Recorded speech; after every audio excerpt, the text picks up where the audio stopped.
Hello everyone, dear student. Welcome you all here. I am Ankita Singh and today I am going to introduce you with the new chapter of history, the second chapter of history. As you all can see the topic of the chapter on the screen, that is new kingdoms. Okay तो ये हमारा history का second chapter है new kingdoms, नए राज्य।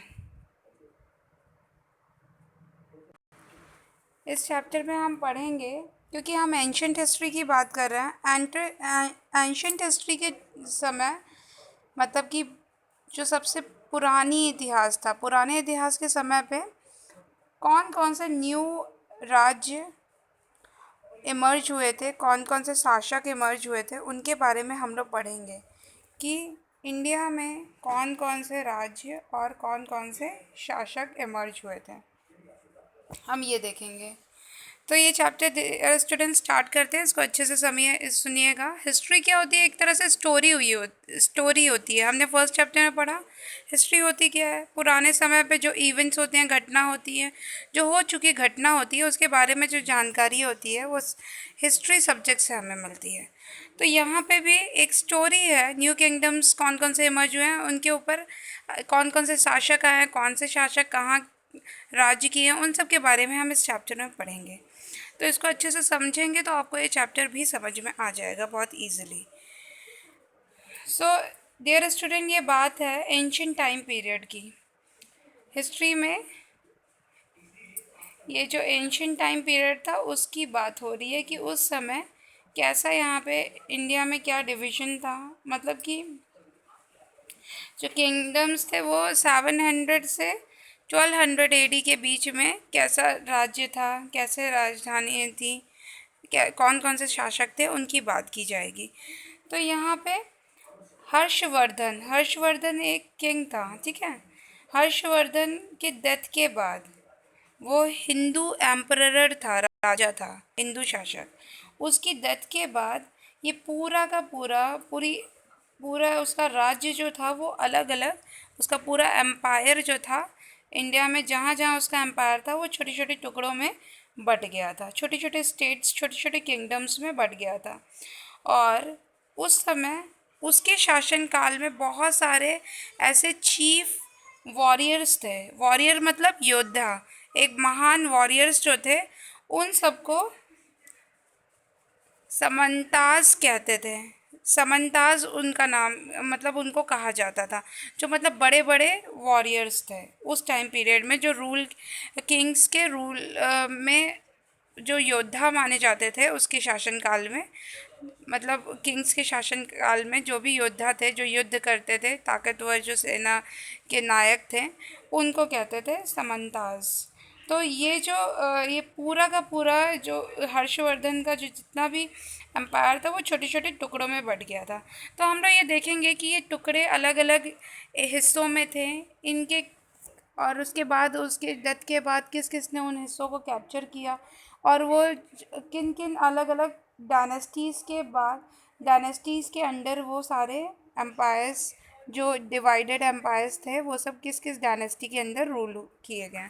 ये जैसे आप देख सकते हैं इंडिया का मैप, यहाँ पे इंडिया का मैप में अलग अलग डायनेस्टी रूल करते हुए दिखाई देंगी आपको। जैसे कि उस समय नॉर्दर्न पार्ट और वेस्ट इंडिया में राजपूतों का शासन था, ठीक है। जैसे कि आप सबको पता है कि इंडिया की जो क्लैंस है उसमें राजपूत क्लैंस बहुत ज़्यादा पॉपुलर थी। राजपूत एक हिंदू क्लैंस है, हिंदू धर्म के लोग होते हैं राजपूत। तो उस समय नॉर्दर्न और नॉर्थ वेस्ट इंडिया में पूरा का पूरा जो साम्राज्य था वो राजपूतों का था। यहाँ किस किस एरिया में कौन कौन से राजपूत थे, जैसे कि आप मैप में देख सकते हैं कि ये आप देख रहे हैं गुज्जर प्रतिहार, मंडोर्स के गुज्जरा प्रतिहार, ये दिख रहा है आपको, जो एक लाइन है उसके ऊपर गुज्जरा प्रतिहार, ठीक है। देन उसके बाद फिर था चौहान्स, अजमेर में चौहान्स, यहाँ दिख रहा होगा राजस्थान की तरफ, ठीक है। चौहान्स थे यहाँ के। नेक्स्ट इज आप देख सकते हैं परमार्स ऑफ मालवा, जस्ट गुज्जर प्रतिहार के नीचे हल्का सा छोटा सा लिखा हुआ है परमार्स। ठीक है, ये मालवा का एरिया है, मालवा प्लेट्यू का एरिया है। तो मालवा प्लेट्यू के हिस्से में परमार्स रूल करते थे। चौहान यहाँ पे परमार्स परमार्स डायनेस्टी के रूलर्स रूल करते थे। फिर बुंदेलखंड, बुंदेलखंड ये जो लाइन है आपको एक सीधी ट्रॉपिक ऑफ कैंसर दिख रहा है, इसके ऊपर देखिए यहाँ पे, यहाँ है, हाँ, खजुराहो के जस्ट नीचे चंदेल्स, चंदेल्स जो थे वो बुंदेलखंड में रूल करते थे। तो इस तरह से अलग अलग एरियाज़ में, जैसे कि नॉर्थ एरियाज़ की हमने बात की, north and north west areas की बात की, वैसे ही ओवरऑल जो इंडिया का जो रेस्ट इंडिया था वहाँ पे अलग अलग पावरफुल डायनेस्टी रूल करती थी। जैसे और अलग पावरफुल डायनेस्टी कौन कौन सी थी, जैसे आप देख सकते हैं ईस्ट साइड पे पालाज, यहाँ देखिए पालाज दिखा है ना, ईस्ट वर्ड, हाँ ये रहा पालाज, ये है पालाज, पालाज दिख रहा है आपको। ये जो लाइन है जो इंडिया को डिवाइड कर रही है, बीचों बीच से जा रही है, उसके जस्ट नीचे पालाज लिखा है इस किनारे पे, ये पालाज है। ठीक है, तो डियर स्टूडेंट आपको पालाज समझ में आया। डियर स्टूडेंट जो ये नीचे का हिस्सा है वो लाइन के जो बीचों बीच से जाती है उसके जस्ट नीचे का जो हिस्सा है इंडिया का, इस कोन शेप में जो आपको दिख रहा है, ये होता है डेक्कन एरिया। डेक्कन एरिया में हम लोगों ने पालाज के बारे में पढ़ा, पालाज मैंने आपको दिखाया था, पालाज के बारे में हमने पढ़ा। नेक्स्ट हम देखेंगे कि यहाँ पे ये जो डेक्कन में ही, आप डेक्कन रीजन में नक्षत्र कुटास, नक्षत्र कुटास जो है ये यहाँ पे हैं, ये नीचे की तरफ देखिए यहाँ पे नक्षत्र कुटास, देन चालुक्य, पांड्यास, चोल, चेरा, ये भी कुछ इम्पॉर्टेंट। साउथ इंडिया में दो तीन और डायनेस्टीज थी, जैसे कि चालुक्यास, चोलास और पांड्यास, ये सब साउथ इंडिया में रूल करती थी डियर स्टूडेंट। तो यहाँ पे हमने बात की कि अलग अलग डिफरेंट डिफरेंट नॉर्थ और नॉर्थ वेस्ट, जैसे हमने नॉर्थन और नॉर्थ वेस्टर्न इंडिया के बारे में देखा था, वैसे ही यहाँ पे हमने देखा कि ईस्टवर्ड और डेक्कन एरियाज़ में, साउथवर्ड इंडिया में कौन कौन से नई नई डायनेस्टीज़, डायनेस्टी का मतलब होता है वंश, कौन कौन से नए वंश, कौन कौन से नए रूलर्स अलग अलग टेरिटरी में रूल करने के लिए इमर्ज हुए थे, तो उन सब के बारे में हमने देखा। उसके बाद आप जैसे कि हम लोगों ने पढ़ा था राजपूतों के बारे में, वो हिंदू की एक नई क्लेंस थी। तो उस समय टाइम पीरियड में राजपूत डायनेस्टी बहुत ज़्यादा इमर्ज हुई थी, मतलब कि 8 to 12 AD के बीच में, उसके बारे में हम लोग पढ़ते हैं।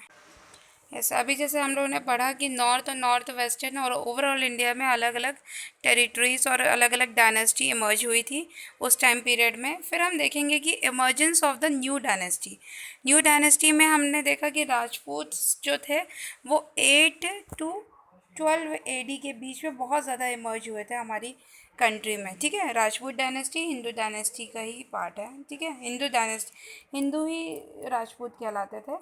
और यहाँ पे हम देखेंगे कि ये जो थे ये पूरे के पूरे एरियाज़ में ज़्यादातर ये रिसेंट टाइम में ये राजस्थान एरियाज से बिलोंग करते हैं। ठीक है, जैसे रिसेंट में जो राजस्थान का एरिया है वो पूरा राजपूत क्लैन से भरा हुआ था। इन लोगों ने पूरा अपना एम्पायर, जो अभी प्रेजेंट में जो राजस्थान था, राजस्थान का पूरा जो वो एरिया था, वास्ट एरिया, ये पूरा इन्हीं से भरा हुआ था। राजपूतों ने पूरा अपना लार्ज एम्पायर बनाया हुआ था और वो अपने लैंड और रिलीजन को एक बहुत अच्छे से हैंडल करते थे और उसको प्रोटेक्ट करते थे अपने। और ये 8 to 12 AD का जो टाइम पीरियड था इंडियन हिस्ट्री में, वो राजपूत पीरियड कहलाया। ठीक है, क्योंकि उस टाइम पे राजपूत बहुत पॉपुलर हुआ करते थे, वो अपने शौर्य के लिए, अपने ब्रेवनीनेस के लिए बहुत ज़्यादा पॉपुलर थे, और इसीलिए ये पूरा जो टाइम पीरियड है ये राजपूत पीरियड कहलाया था इंडियन हिस्ट्री में। नेक्स्ट हम देखेंगे गुज्जर प्रतिहारास के बारे में। तो गुजरात प्रतिहारास जो थे वो किंगडम्स थे जो कि पंजाब और साउथ राजस्थान में मतलब इमर्ज हुए थे in the 5th AD। 5th AD के टाइम पीरियड में, ठीक है। और ये इमर्ज हुए थे वहाँ पे गुजरात प्रतिहारास। और ये भी इंडियन डायनेस्टीज़ में से एक थी, इनकी जो ओरिजिन थी वो इंडियन थी। और ये मोस्ट पावरफुल थे गुजरात क्लैंस, बहुत ज़्यादा पावरफुल थी। और इसी वजह से वो पूरा जो एम्पायर जो इनने इस्टेब्लिश किया था, उस एम्पायर का नाम गुजरात प्रतिहारास था। यहाँ पे हम देखेंगे इसी प्रतिहारास क्लैंस में और कौन कौन से महान शासक आए थे। एक नागाभट्टा फर्स्ट, इसने प्रतिहारा डायनेस्टी को पूरा कंट्रोल किया था, उसको इस्टेब्लिश किया था। नागाभट्टा ने प्रतिहारा जो डायनेस्टी थी उसको कंट्रोल किया था और उसको इमर्ज किया था। ये पूरा इसका पूरा कंट्रोल उज्जैन तक था। और ये जो नागाभट्टा उसके बाद नागाभट्टा फर्स्ट के बाद नागाभट्टा सेकेंड में आए थे और उनने भी कन्नौज के एरिया को कैप्चर किया था, जो कि हर्ष के टाइम पीरियड में हर्ष की एक रिच कैपिटल मानी जाती थी, इकोनॉमिक कैपिटल मानी जाती थी। और उसने अपनी कैपिटल उसको बनाया नागाभट्टा सेकेंड ने, ठीक है। तो इस तरह से अलग अलग पावरफुल रूलर, जैसे भोजा फर्स्ट भी इसी गुजरात प्रतिहारास के ही टाइम पीरियड के रूलर्स थे। तो ये सब हम देखेंगे कि ये बहुत पॉपुलर रूलर्स थे गुजरात प्रतिहारास में। एक तो नागाभट्टा फर्स्ट, नागाभट्टा सेकेंड, उसका सक्सेसर थे देन भोजा। भोजा जो था वो ग्रैंडसन था, वो भी बहुत ज़्यादा पॉपुलर था इस टाइम पीरियड पे। गुज्जर प्रतिहारास ने अपने टाइम पीरियड में बहुत सारे इंडिपेंडेंट स्टेट्स जो थे, स्वतंत्र राष्ट्र थे, उसको कैप्चर किया था, उसको हासिल किया था अपने टाइम पीरियड में। और उसके बाद कुछ समय के बाद 119 AD में मोहम्मद अफ गजनी आया इंडिया में, अफ़गानी, और उसने पूरा का पूरा कन्नौज का एरिया जो कि इनके रूल में था उसको कैप्चर कर दिया। कन्नौज जो था वो ज़्यादातर लोग उसको कैप्चर करने में इंटरेस्टेड थे, क्योंकि कन्नौज को लोग अपनी कैपिटल बनाना चाहते थे, क्योंकि कन्नौज एक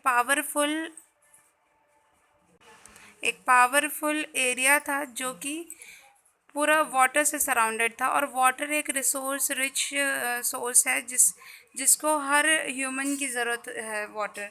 तो इसीलिए वो चाहते थे कि वाटर जहाँ अवेलेबल होगा उस एरियाज़ में रहना। ज़्यादातर लोगों का यही मानना था। हमने इंडस वैली सिविलाइजेशन के बारे में भी हम पढ़ेंगे, उसमें भी हम यही देखेंगे कि ज़्यादातर जो सिविलाइजेशन थी वो रिवर्स के बैंक में ही सिचुएटेड होती थी। तो यहाँ पे भी लोग चाहते थे, क्योंकि ये जो कन्नौज था ये रिसोर्स रिच एरिया था, इसीलिए लोग चाहते थे कि इसको कैप्चर करें और इस एरिया को पे शासन करें। अब डियर स्टूडेंट, हम आगे देखते हैं, चौहान्स के बारे में पढ़ते हैं। चौहान्स जो थे, चौहान्स के बारे में हम पढ़ेंगे। और ये अजमेर एरियाज़ में चौहान्स यहाँ पे पॉपुलर थे। इनके बारे में हम लोग पढ़ते हैं कि जैसे ही प्रतिहारास, पालास, नक्षत्र कुटास ये सब डिक्लाइन होने लगे, इनके पावर्स डिक्लाइन होने लगे, उस समय चौहान्स की पावर इमर्ज हो रही थी, इंक्रीज़ होती जा रही थी। और ये जो चौहान्स थे ये डेजर्ट ट्राइब थी, मतलब कि राजस्थान के एरियाज़ में अजमेर जो है, जयपुर मतलब वेस्ट फ्रॉम द जयपुर, उस एरियाज़ में यहाँ पे, इसीलिए इसको डेजर्ट ट्राइब भी कहते हैं उस एरिया में ये होने के कारण। और यहाँ पे देखा कि ये गुजरा प्रतिहारास ये सब तो वो बहुत ज़्यादा जब डिक्लाइन होने लग गए थे, और तभी चौहान डायनेस्टी जो थी वो इमर्ज हो रही थी, मतलब कि इंक्रीज़ हो रही थी। और यहाँ पे इन लोगों ने अजमेर में अपना कैपिटल बनाया था। चौहान्स की जो कैपिटल थी वो कौन थी? अजमेर, ठीक है। और चौहान भी एक पॉपुलर ही थे वहाँ के, बहुत बड़ी पॉपुलर डायनेस्टी थी। इसमें आपने पृथ्वीराज चौहान नाम सुना होगा, ये भी चौहान्स में आते थे। ये एक लेजेंडरी रूलर थे पृथ्वीराज चौहान, उनका पूरा नाम था पृथ्वीराज चौहान। अगर चौहानों के बारे में आप जानना है तो पृथ्वीराज चौहान का नाम आपने सुना होगा टीवी में, और बहुत सारे मूवीज़ वगैरह में भी इनका नाम बहुत पॉपुलर है, हिस्ट्री में के बारे में सुना होगा। इनको जो थ्रोन मिला था, गद्दी जब मिली थी 1177 AD में इनको गद्दी मिली थी राज्य की। और पृथ्वीराज चौहान जो थे वो बहुत बड़े ब्रेव वॉरियर थे, ये बिल्कुल बहादुर थे, योद्धा थे। वॉरियर मतलब होता है योद्धा। इनके बारे में बहुत सारे पोएम्स वगैरह लिखी हैं, बहुत सारे राइटर्स ने लिखा है। जैसे कि एक राइटिंग है पृथ्वीराज रासो के नाम से, जो कि चांद बरदाई ने लिखी है। उन्हें पृथ्वीराज चौहान का पूरा लाइफ को एक बहुत ही पोएम के फॉर्म में, एक बहुत ही अट्रैक्टिव फॉर्म में उसको प्रेजेंट किया है। और जैसा कि हमने पहले देखा था कि प्रतिहारास के टाइम पे वो मोहम्मद गजनी जो था वो उसने कन्नौज को कैप्चर कर लिया था और वो इंडिया में दाखिल। तो उस टाइम पीरियड में पृथ्वीराज चौहान ने गौरी को डिफीट करने के लिए चैलेंज किया, ठीक है। और ये जो गौरी और पृथ्वीराज चौहान के बीच में एक बैटल हुई, फर्स्ट बैटल ऑफ तराइन। जो फर्स्ट बैटल ऑफ तराइन जो थी, पृथ्वीराज चौहान उसमें हार गए थे गौरी से। गौरी बहुत पावरफुल था, उससे हार गए थे। फर्स्ट बैटल ऑफ तराइन जो थी वो 1191 में हुई थी। देन फिर सेकेंड बैटल ऑफ तराइन हुई थी 1192 में, ठीक है। ये जो बैटल थी ये टर्निंग पॉइंट था इंडिया का। यस डियर स्टूडेंट, जैसे कि हमने देखा कि पृथ्वीराज चौहान जो थे और मोहम्मद ऑफ गौरी के बीच में दो बैटल हुई, ठीक है। ये गजनी का गवर्नर था अफ़गानी सेना का, इसीलिए ये महमूद ऑफ गजनी भी कहलाता था। मोहम्मद ऑफ गौरी के साथ जो बैटल हुई थी उसमें फर्स्ट बैटल ऑफ तराइन में 1191 में ये हार गया था पृथ्वीराज चौहान से। नेक्स्ट जो सेकंड बैटल हुई उसमें 1192 में इसने पृथ्वीराज चौहान को हरा दिया, और वो जो था वो इंडिया का टर्निंग पॉइंट था। उस टाइम पीरियड में इंडिया में तुर्किश एम्पायर का रूल हो गया था, ठीक है। उसके बाद फिर यहाँ पे पूरा का पूरा बाहर की जो थी मुस्लिम एम्पायर इमर्ज हो गया इंडिया की टेरिटरी में। तो डियर स्टूडेंट, ये हमने पढ़ा पृथ्वीराज चौहान के बारे। अब आगे का जो स्टोरी है इस चैप्टर में वो हम नेक्स्ट लेक्चर में पढ़ेंगे, नेक्स्ट वीडियो में हम पढ़ेंगे। और ये हमने देखा कि अलग अलग किंगडम्स, अलग अलग रूलर्स कौन कौन से इमर्ज हुए थे। फिर चौहान किंगडम्स में कौन सा पॉपुलर किंगडम था, और चौहान्स के में ही जो तराइन का सेकेंड वॉर हुआ था उसके बाद ही मुस्लिम डायनेस्टी, मुस्लिम एम्पायर इंडिया में आ गया था, इन्वेड किया था इंडिया को और इंडिया में रूल करना स्टार्ट कर दिया था। फिर हम आगे की कहानी पढ़ेंगे कि और आगे क्या हुआ, महमूद ऑफ गजनी के आने पे क्या क्या हुआ इंडिया में, उसके बाद हम बात करेंगे। और इसी के साथ ही तुर्किश एम्पायर भी, तुर्किश और अफ़गान एम्पायर भी इंडिया में दाखिल हो गया, और धीरे धीरे इंडिया को किस तरह से प्लंडर किया उसके बारे में हम नेक्स्ट लेक्चर में पढ़ेंगे। तो डियर स्टूडेंट, आप मेरे साथ जुड़े रहिए, मेरे चैनल को सब्सक्राइब करिए, लाइक करिए, कमेंट करिए, शेयर करिए, और बेल आइकन को ज़रूर से प्रेस कर दीजिए ताकि आपको मेरे वीडियोस के अपलोड्स मिलते रहें। और ये अच्छे से इसको पढ़िए, पूरा वीडियो वॉच करिए, और पूरा वीडियो वॉच करके इस चैप्टर को समझने की कोशिश करिए। और ये जितना भी हो चुका है हमारे क्वेश्चन आंसर्स चैप्टर से रिलेटेड, प्रीवियस चैप्टर से रिलेटेड, उसको भी अच्छे से पढ़ के रखिए ताकि आपका ये चैप्टर इस वीडियो के साथ साथ तैयार होता भी जाए। और जितना मैंने पढ़ा है उसको रिवाइज़ करने की कोशिश करिएगा, और कोशिश करिए कि आप एक्सरसाइजेज सर्च कर सकें। So dear student, thank you for watching, stay healthy and safe, and keep subscribing it my channel and keep in touch with me. Thank you everyone, thank you for watching.